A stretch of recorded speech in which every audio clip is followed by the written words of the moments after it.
Hello everyone and welcome to the Anime Zelia, and thank you for joining me as we discuss episode 3 of the God of High School anime series. A super fun, action-packed episode with a bit of backstory and foreshadowing sprinkled here and there throughout the episode. To start off with, let's talk about the backstory and the foreshadowing, simply because this episode was so full of action and fight scenes that were beautifully animated and well choreographed.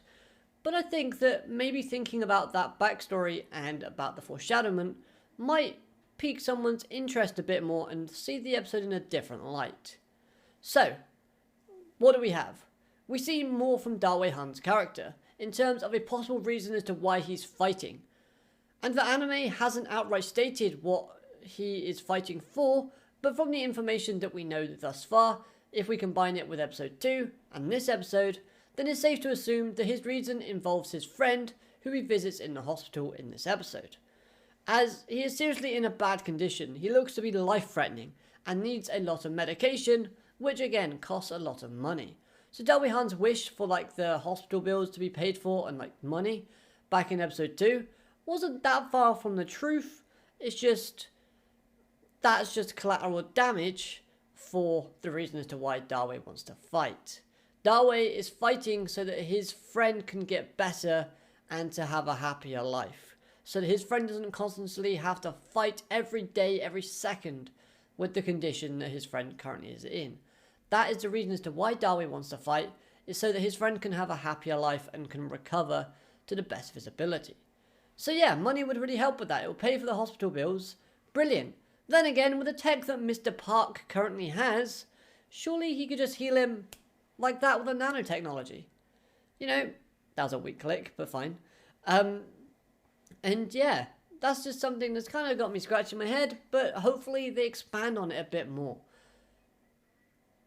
Now, I love this bit of backstory for a few reasons, but mostly because it adds more impact and more weight behind Dawei's reasoning for fighting, as these two clearly care for each other. Dawei is constantly working part-time jobs and participating in this competition, and he basically is willing to accept and take any and all types of disrespect thrown at him in order to keep his job. The job for him is so important because it gets money, and that money goes towards the hospital bills to a friend who is very important.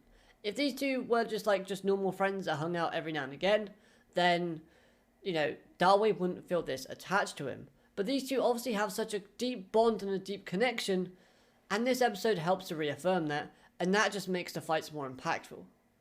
And Dawei throughout this entire episode was shown to be kind-hearted and respectful. Take the example about not hitting Beck, when Beck slipped over in the fight against him.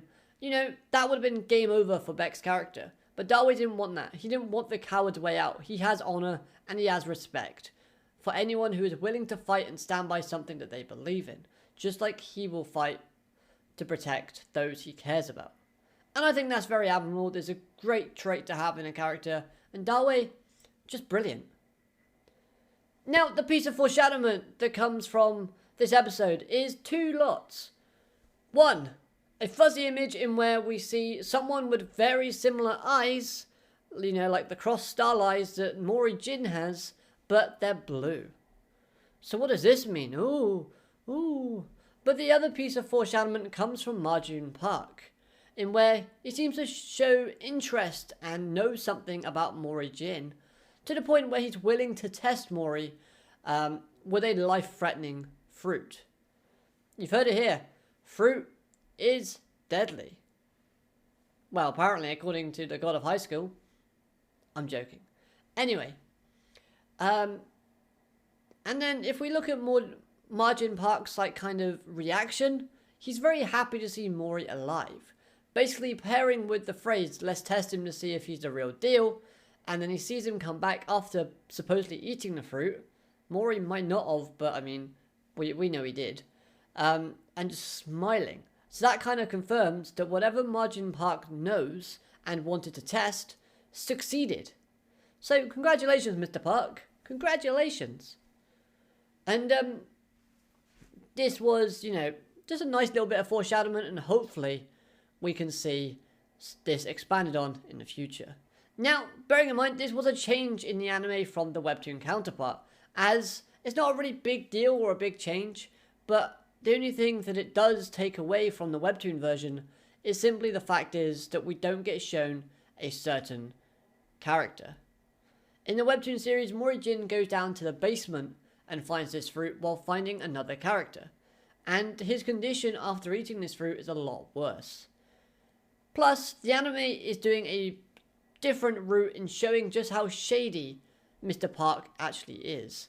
You're showing him in a more of a shadier sort of light and saying, look, this guy, you don't really want to mess around with him too much. There's something going on with him.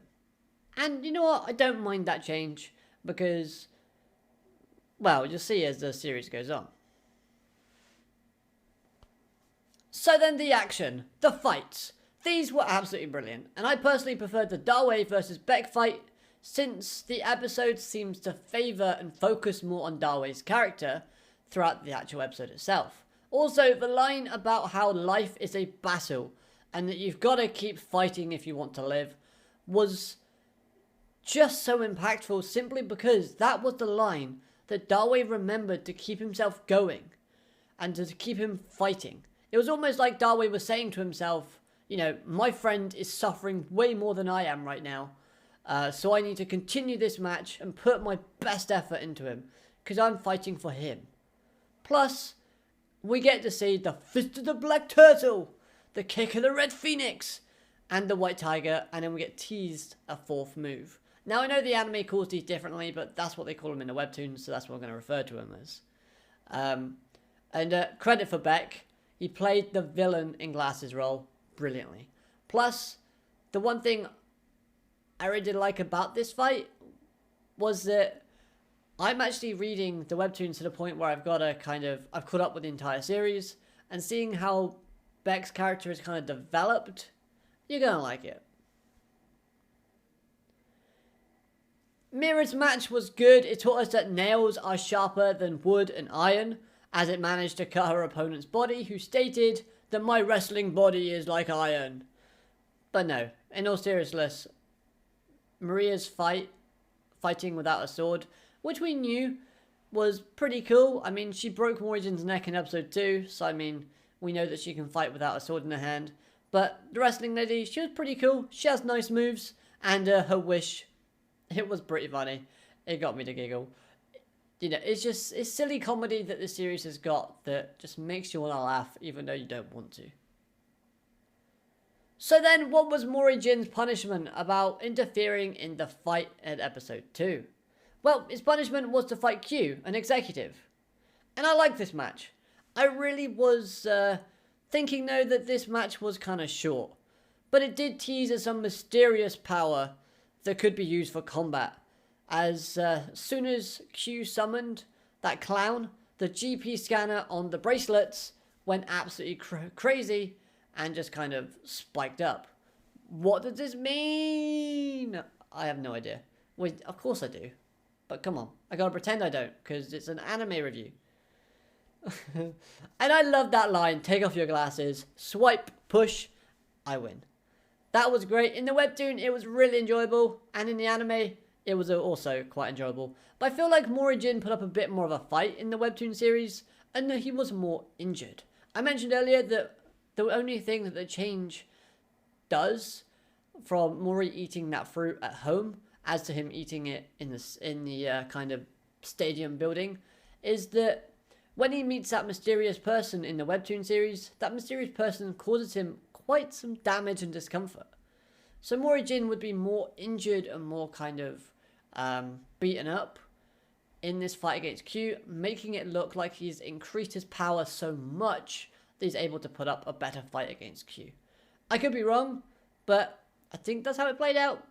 And didn't he have a hole in his chest in the webtoon series? Oh well, doesn't really matter. We're not going to get caught up on the little details. All in all, it was just an enjoyable part. But I understand what they wanted to do. In this scene, they wanted to show off this new crazy strong power that Q has that kind of separates the executives from the normal martial artists and fighters. And speaking of Mori Jin, I'm starting to like the voice actor that they chose for him.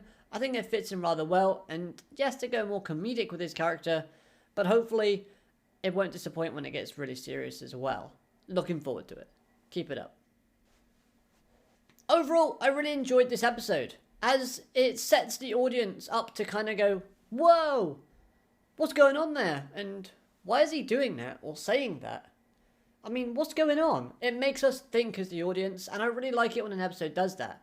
It puts in that little bit of information while making us really excited and hyped about the actual content that's inside of it. Brilliant. Animation was really clean and brilliant quality throughout. The music wasn't so bad. There was one scene with the fight with Mira and the wrestling lady. I didn't really understand what the music was all about in that. But then again, it didn't really hinder the enjoyment that much, so we don't have to dwell on it for too long. But yeah, honestly, I can't wait for the next episode, so bring it on and let's see some more action and more storytelling and world building. That's something that I think they're finding the balance slowly with, and hopefully we can get a good grasp on both, and it can please every kind of audience member out there. I know you can't please everybody, but at least we can try, eh? But that's going to do it from me. Thank you so much for watching, and be sure to let me know your thoughts on this episode down in the comment section below. What do you think about the episode?